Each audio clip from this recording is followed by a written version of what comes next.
Hello everyone, I'm here with my next video on the poem The Road Not Taken by Robert Frost.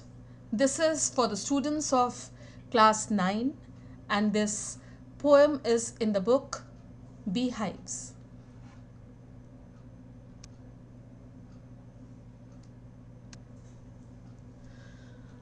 As I read the poem, I'll keep explaining each stanza along with it. The poem starts, two roads diverged in a yellow wood, and sorry I could not travel both, and be one traveller.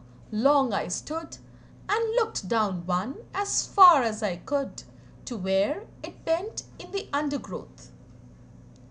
The poet was walking down the road when he found a diversion where two roads diverged or branched in different directions. The poet feels sorry as he cannot travel on both the roads.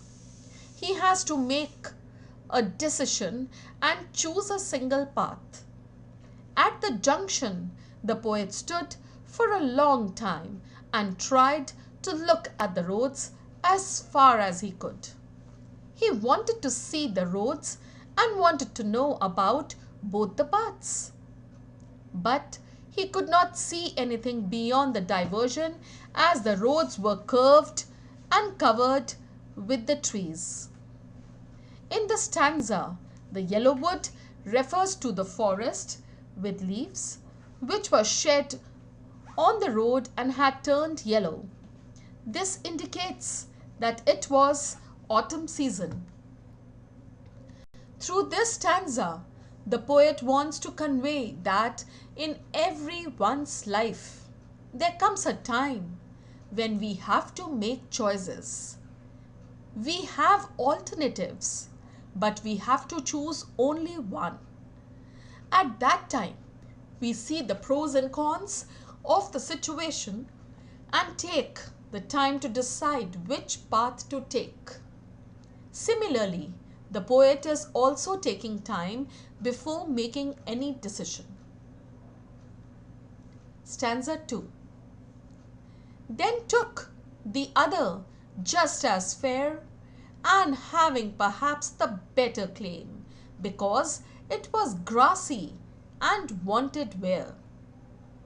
Though as for that, the passing there had warned them really about the same. After taking a long time, the poet decided to take the other road. He thought that both the roads were equally good. He started walking on the road, which has grass on it, and feels that it was a better road for him. The grassy road means that the road was not used, and the wanted wear means that only a few people had walked through it. After walking some distance on the road, the poet feels that both the paths were almost the same. There was hardly any difference between them. Through this, the poet conveys that in our life, whatever decision we take or choices we make, each choice has some advantages and some disadvantages. Problems are everywhere, so we must be ready to face them. And both that morning equally lay in leaves no step had trodden black. Oh, I kept the first for another day, yet knowing how way leads on to way, I doubted if I should ever come back. The poet says that both the paths seemed to be similar that morning. Leaves were shed on both the roads, and they were still green. It means that no one had walked on the roads. He decided to take one path that day and the other path on another day. However, he knows that one way leads to another way. He could not go back and take the other path once he moved ahead with one. Similarly, in our life, when we make one decision, we can't go back. We have to move ahead with the same choice and face the problems which come our way.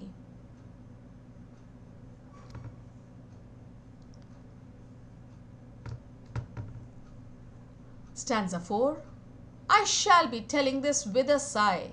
Somewhere, ages and ages hence, two roads diverged in a wood, and I took the one less travelled by, and that has made all the difference. The poet says that in future, he will take a deep breath and say that once upon a time he reached a point in life where he had to make a choice. There were two options for him and he had to opt for one. At that time, he decided to take the road which was less travelled by people. It means that he took that decision which rare people take. One should be his own mentor. Why to be a follower? Always try to be a leader of your own life and the decisions you make. And that decision changed his entire life. The poet sent a powerful message that people should decide wisely in their life because the decision they take will have an impact on the rest of their life. By taking the road that was less travelled,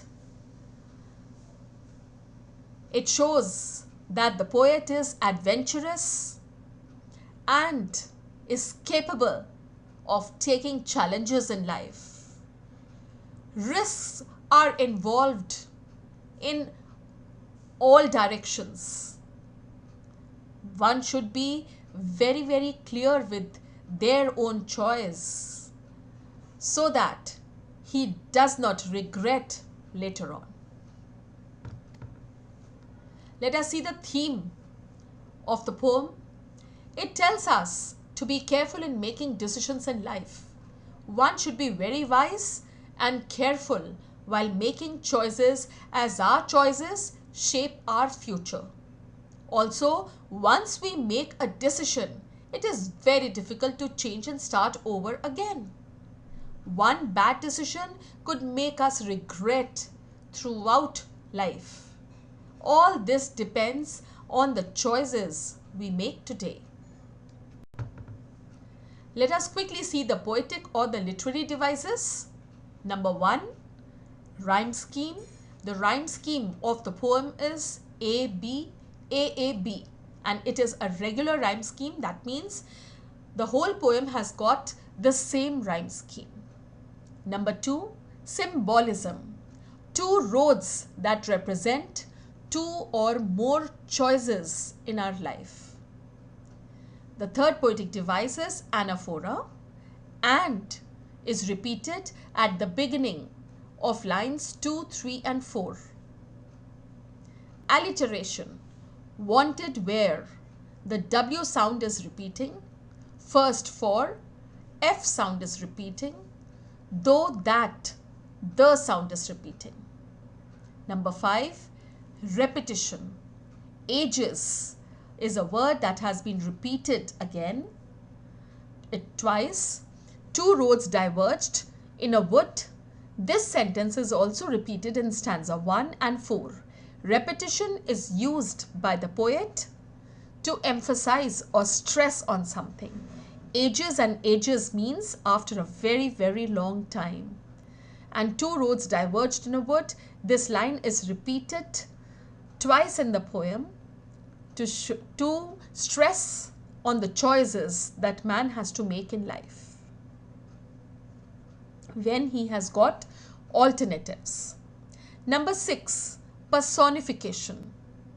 In the phrase wanted where, this phrase is also a personification because it is talking about a road wanting where, whereas a road is not a person, it is a person who wants things. So this poetic device is personification. Let us quickly read the summary in the end. The poet says that once he was walking down the road and reached a fork. He could not walk over one of the paths only. He took time to choose the right path. He inspected them to decide which was a better option and then chose the one which seemed less walked over. He kept the other one for some other day, although he knew that he would never get the chance to walk over it. He would go further on the chosen path and not get a chance to go back on it. As he walked on the chosen path, he realized that both the paths were similar. He felt that his future depended on the choice that he made. I hope you all have understood the poem very well. For any queries, please, you can write in the comment section, which I will solve definitely. For the newcomers, if you have joined now, please press the subscribe button and the bell icon for the latest notifications. If you want me to make a video on some particular chapter or topic, please do let me know. Till then, goodbye. Do take good care of yourself. Bye-bye.